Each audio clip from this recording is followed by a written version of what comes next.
Planet Mercury is a wave and a particle. Do you guys remember the double slit experiment that those TV physicists always talk about when they talk about quantum mechanics and the really, really small in physics?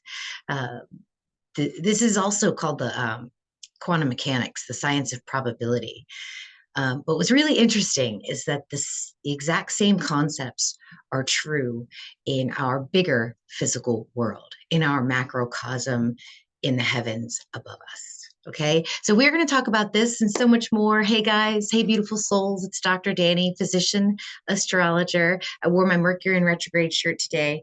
Mercury's got nothing on me.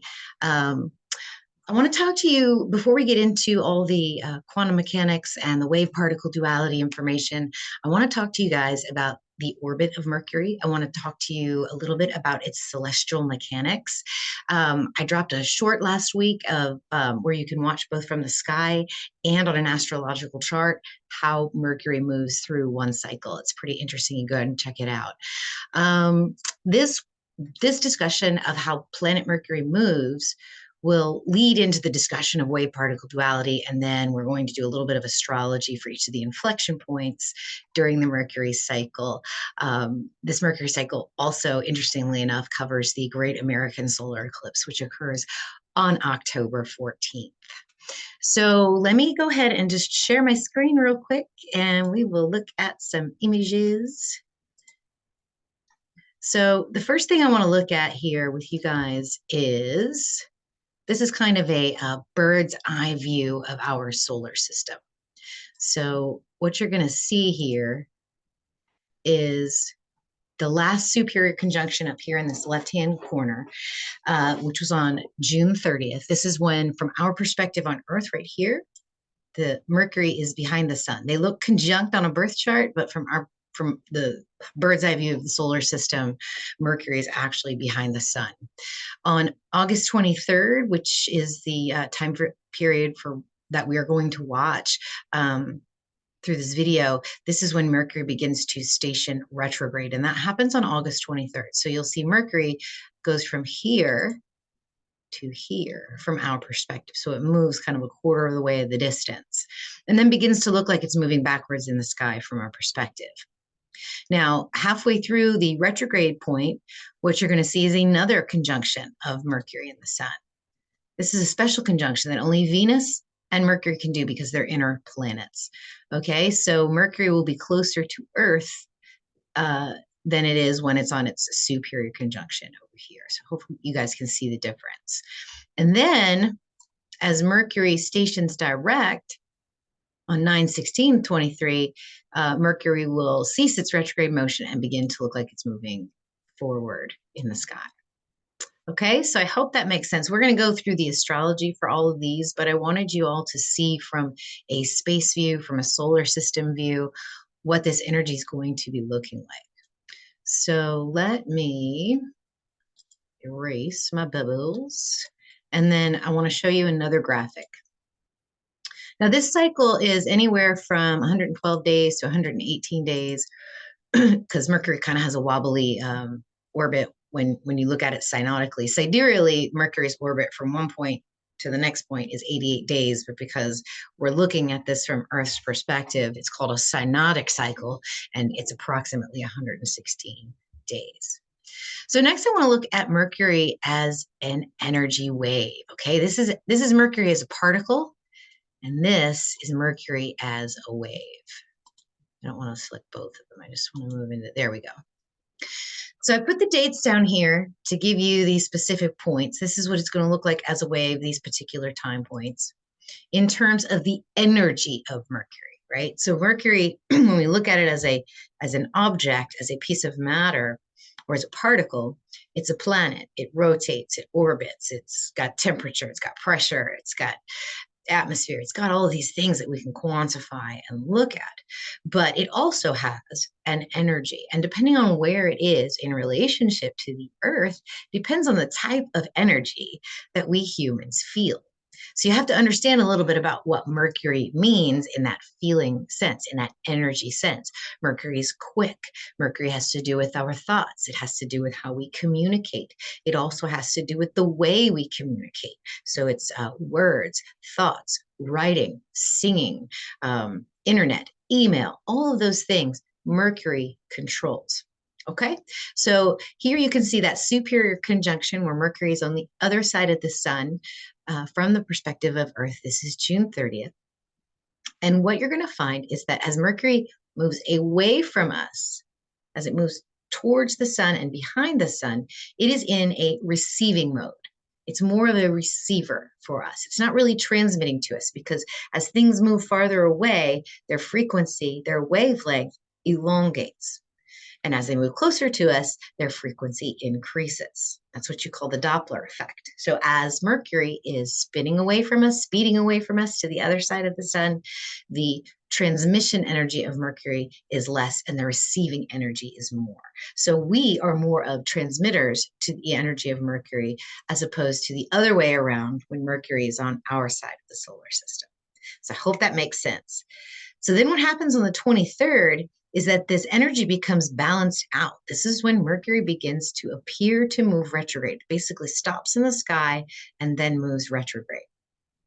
This is very short. This is usually only about 3 weeks, this retrograde period. And what you get is an increase in transmission from Mercury because Mercury is zooming in towards us. It's getting closer and closer and closer. And so that Doppler effect of its transmission to us as receivers is increased. So you see there's a balance between transmitting and receiving the energy of Mercury, and it undulates and it changes over time depending on where we are in the Mercury cycle.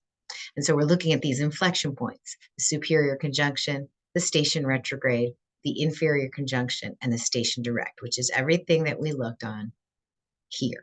Okay, so I hope this is kind of coming together for you a little bit. Now, the inferior conjunction right here is the middle of Mercury retrograde. 10 days later, Mercury will station direct and begin to move away from us again. And that's on 9/16. And then the next superior conjunction will be on October 20th. So approximately 116 days. I think it's a little less than that. But what I did, since I couldn't really get my graphic software to express this energy the way I feel like it is in my mind, I went ahead and I just drew it for you guys. So this is actually a Dr. Danny Chalk Talk scribble right here where you can see what I'm talking about, where Mercury is a frequency. Mercury is a wave, even though it is a planet, a particle.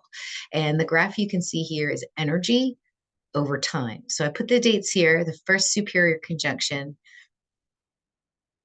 on June 30th to the next superior conjunction on October 20th, with the inferior conjunction on 9/16 and the retrograde portion in the middle here. So that's our timeline. And you can see how this wave's a little bit different, how that energy moves faster and more intensely over that retrograde period, which is why it feels sort of weird to us.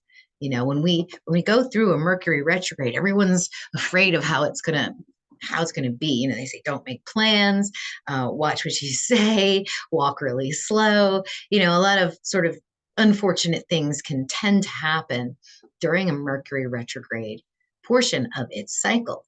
But it's just a part of a cycle and it happens frequently. And there's a way that we can work with this energy if we understand how it's pushing and pulling at us as a channel, as a communicator. So you see the receiving information that we're supposed to be doing is going down during that inferior conjunction, and the transmitting of Mercury is very, very high, but it's quick. So it's a long, slow increase. It's a quick kind of logarithmic increase till it gets to the inferior conjunction, and then it decreases quickly and then just more slowly. So this is how this pattern actually should look across the whole entire graph. So now you can see Mercury as a particle and then Mercury as a wave. It does both. This is the concept or the idea of complementarity. So if we work with both of these things, we use the particle celestial mechanics to understand the energy waves of Mercury. I'm going to unshare real quick because I want to start talking to you about more of the wave particle um, information, the wave particle duality, and why it's really, really important. And then we'll get into some astrology.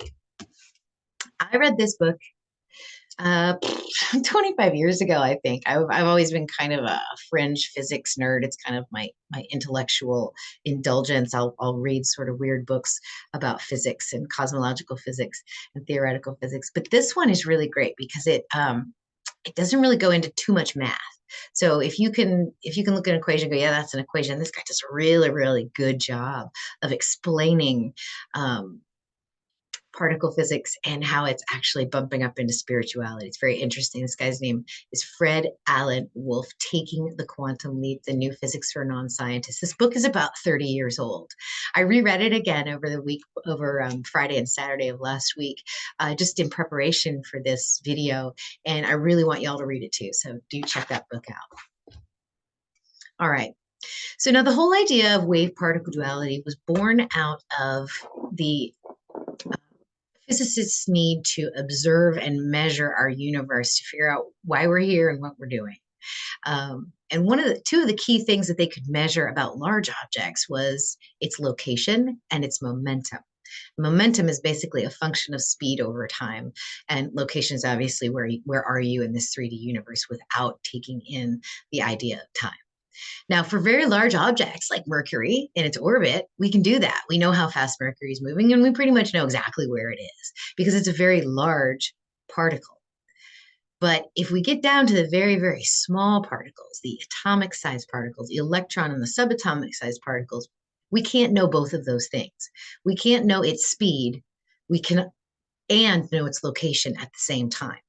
Because as you get smaller and smaller, the instrumentation that we have, the ability to perceive that, the ability to observe that becomes less and less and less. You have to sacrifice one for the other. And it really does depend on size. So the bigger the object, like you know where I am and you know that I'm moving.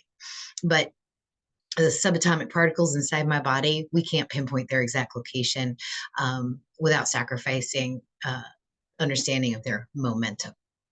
So in trying to figure this out for smaller particles and how to measure these quantities, physicists began to notice some very, very interesting things about reality. Some very strange characteristics began to pop up experimentally as well as the mathematics. So what they found, the big one that they found, was that matter does actually behave like a wave and a particle. And the other thing that they found out was that the experiments actually require the participation of the observer.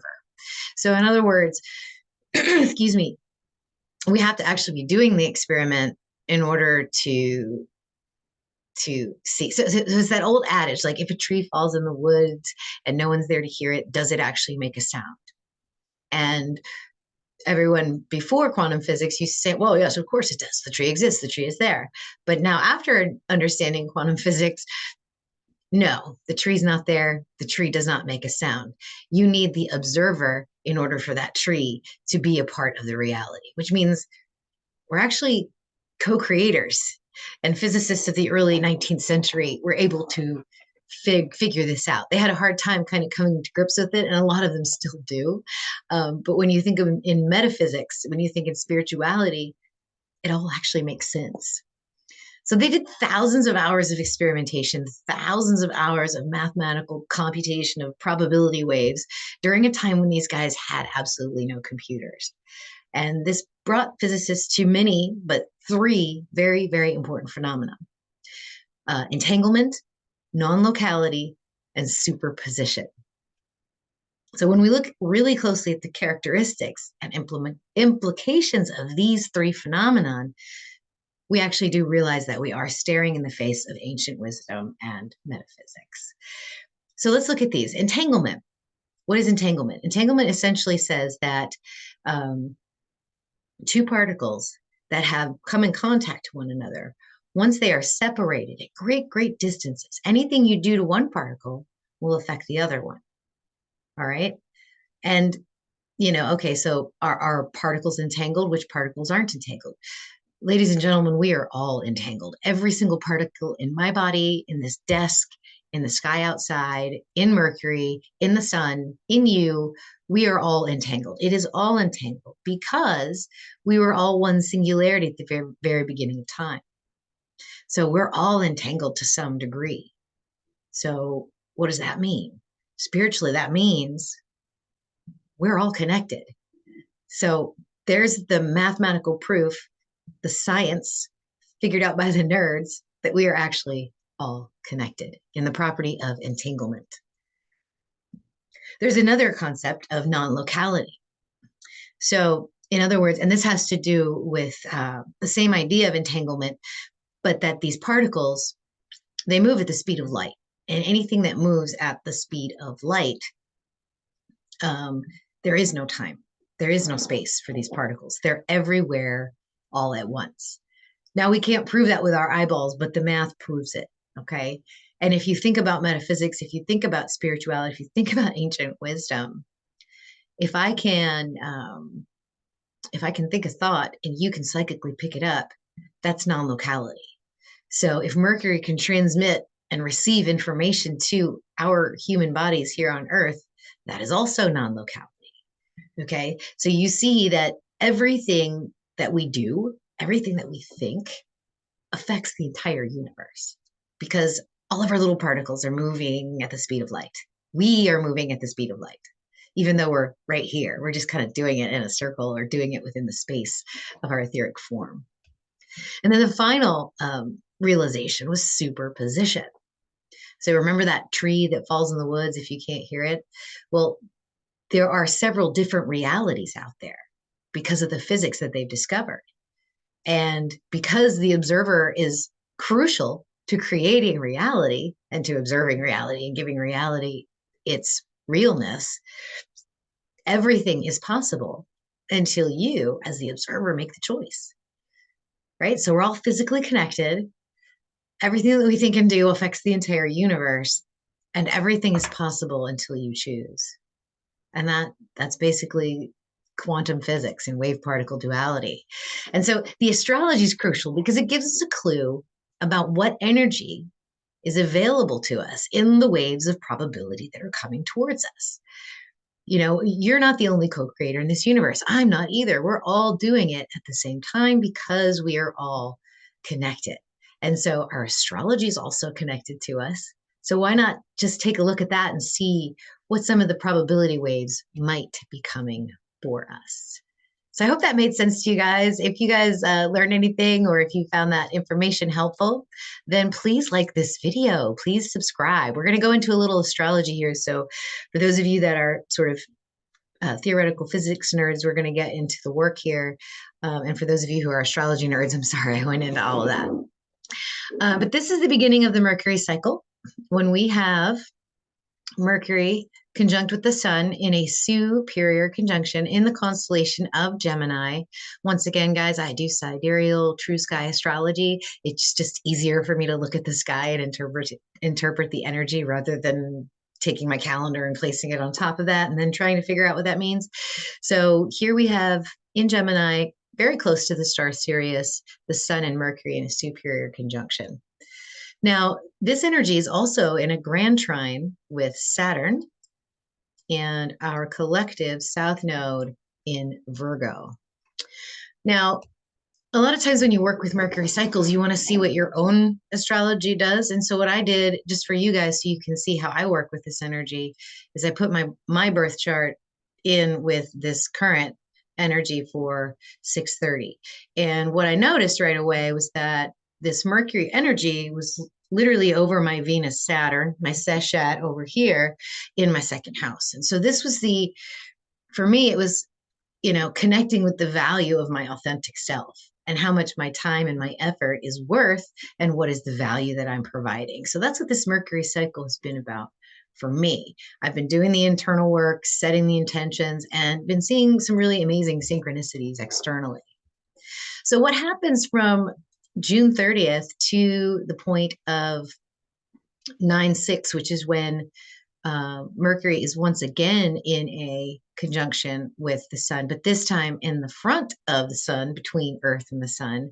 This is that inferior conjunction, and that's happening in Leo. That will happen right in the middle of retrograde. So let's see when it actually goes retrograde. Mercury's right here. Let me draw again for you guys. Right on the edge of Leo and Virgo, but doesn't actually leave the constellation of Leo. So all this energy is happening in the constellation of Leo. And what you're going to see here is Mercury's conjunct Mars. We have a grand trine with Uranus that's loosely conjunct Jupiter, and the planet Pluto in retrograde. So here you've got this divine message of the will of the creator in a grand trine with Pluto, the destroyer, Pluto, the transformer, Pluto, the empowerer, Pluto, the purifier, with Uranus just in 0 degrees of Taurus. And this feels like a grand metamorphosis of faith in the self, like a willingness to change, neuroplasticity, kind of teaching an old dog new tricks. Another thing that happens on this day, this is a busy day for Mercury. Stays in retrograde, does this grand trine with these two bodies here, and then opposes a retrograde Neptune in Pisces, right? So this feels like balancing the authentic expression with the inner truth, like what's yours and what actually will flow through you.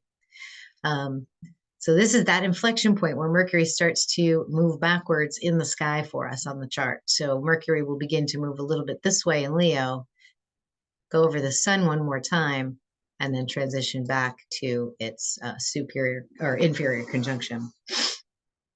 So when this starts to happen, when we start to get this, oh my gosh, Mercury's in Gatorade, we're going retrograde, here we go. This is a really important time to understand that you are more of a receiver than a transmitter, because Mercury is more of a transmitter than a receiver right now. So your channel should be wide open. You should be able to close your eyes, calm your body, and get ideas immediately. What this does, though, in a normal 3D life is that things that you normally need to pay attention to, like putting your car in park, remembering your sunglasses, leaving your keys in your office and not remembering to get to the parking lot, forgetting to call someone, those sorts of things are happening to you because Mercury is so intense right now. So, or it will become even more and more intense logarithmically until it reaches the inferior conjunction. And it's in Leo. So Leo's that expressive, that person on the stage, royalty, and it's opposing that watery Neptune that's in retrograde, lifting the veil for us. So is what's happening through you yours, or is it something else? And so that's something that is really important to discern once Mercury goes into retrograde, especially the cycle with Neptune being there. So I would say that in your normal everyday life, slow down, listen, and then speak, think, and then act. You just have to go a little slower in Mercury's in retrograde, and do this for the first cycle if you haven't been aware of Mercury's cycles. You'll find that it gets easier and easier. And the fun part about Leo is that you can probably laugh at yourself a little bit more than other Mercury retrograde cycles, because Leo doesn't always have to be so serious. Leo can actually be fun. So, you might just want to laugh at yourself if things start to go wrong. Take it easy. Don't be too attached to any outcomes. So halfway through the Mercury retrograde cycle, you get to basically what I like to call the Mercury star point, just like our Venus star point. If you Venus lovers are watching my Venus videos, this is where Mercury is between us and the sun here in this picture, as opposed to that picture. So what we're doing on this day is we've got Sun and Mercury together. Mercury is in service to the sun. Sun energy is filtering itself through Mercury. This is the peak of the intensity.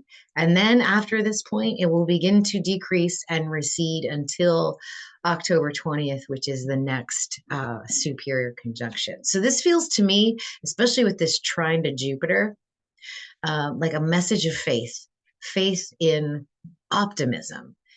Those two kind of go hand in hand in my book. So, a very optimistic, very faithful, expansive downloads. If things aren't going so well in the 3D world, it's okay because the information you're getting is out of this world and it feels really good and you're very excited for what's next. So, once again, I recommend just laughing. This is the beginning of the end of the drama. The episode of intense downloads begin to decrease in frequency also.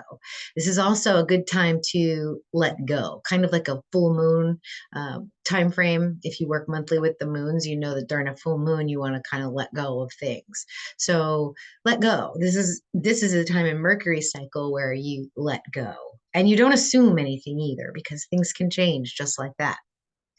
And then we get to 9/16 when Mercury will station direct once again in Leo, transiting out of Leo and following the sun into Virgo. And on this day, on 9/16, Mercury is opposed a retrograde Saturn down here. We're doing this astrology quickly, guys, because I went kind of long on the wave particle duality. This, when we have Mercury opposite Saturn in Aquarius, especially retrograde, this feels like a structure versus stream of consciousness. So this again, remember, Mercury as a wave, this is when the 2 points are actually equal during that station direct. So it should feel like a very balanced time. It should start to feel better. But for a lot of people, it doesn't because they have they get all these great downloads and then all of a sudden after the direct they start to feel like the quality and the accuracy of the downloads are decreasing.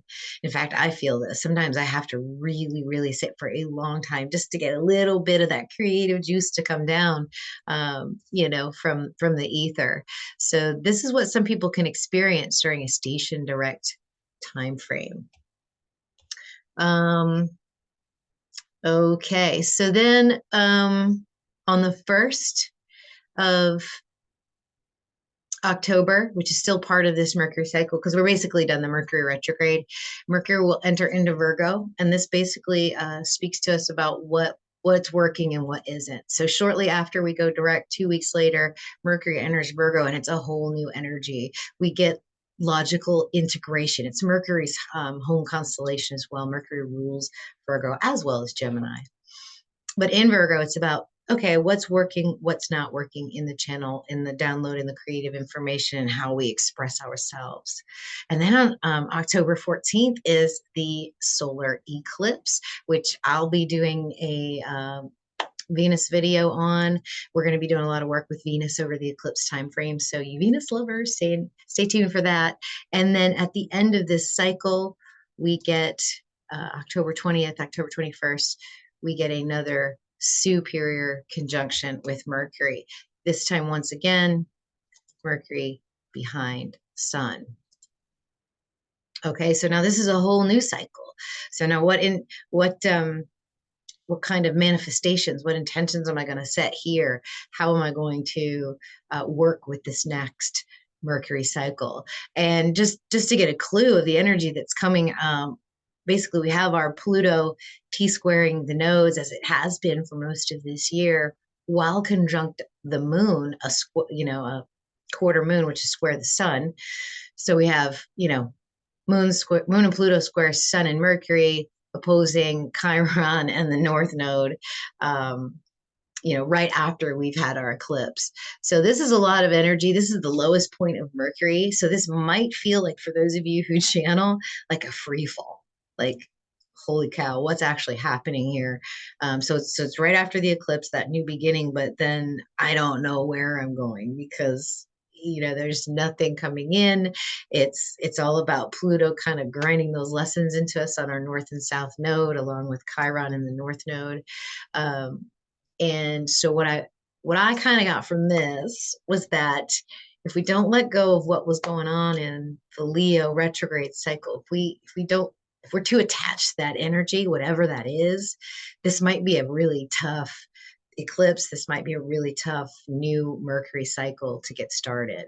So I would say let go of that, of whatever it is that you worked on during the Mercury retrograde in Leo. Make an intention to let that go by October 20th, or by the eclipse, even, just so you can work with some new energy, some healing energy, um, transformational purification, empowerment energy that Pluto can also offer us. Okay. So that's everything. Not sure how long this went. I hope it wasn't too long. I hope you enjoyed it. If you did find it informative and enlightening and fun, please like this video. Please subscribe to my channel, you YouTube lurkers. I see the stats. I know you're out there. Also, please visit my website, drdani.com, DRDANI.com/13 sign astrology, and you can learn more about 13 sign astrology, learn more about me. There's a free chart calculator over there. You can also follow me on my Facebook page, Dr. Dani, physician astrologer. Next week, we're going to have a full moon report. And then after that, we're going to have a Venus transits video that's going to come out for almost all of September and October, including the eclipses. So please stay tuned. Please keep watching with me. And I hope you guys have a fantastic Mercury. Namaste.